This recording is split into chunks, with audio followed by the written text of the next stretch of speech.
রাগের মাথায় আপনি সন্তানকে বললেন তুই মর, ফেরেশতারা বলল আমিন। তোর ভবিষ্যৎ অন্ধকার, ফেরেশতারা বলল আমিন। রেগে মেগে আপনি আপনার মেয়েকে বললেন জীবনেও তোর কপালে স্বামীর ভাত জুটবে না, ফেরেশতারা আবারও বলল আমিন। আচ্ছা, আপনি না সেই ব্যক্তি যে তার নিজের জীবনের চাইতেও সন্তানকে বেশি ভালোবাসেন?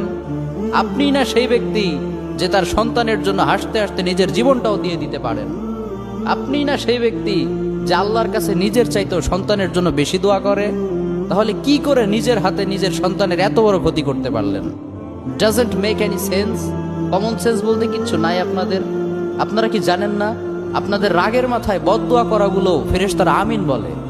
দাওয়াতুল ওয়ালিদ আলা ওয়ালাদি, বাবা মা তার সন্তানের জন্য যেই দোয়া করে সেটা ভালো হোক কিংবা বদদোয়া হোক, আল্লাহ সেটাই কবুল করে নেয়।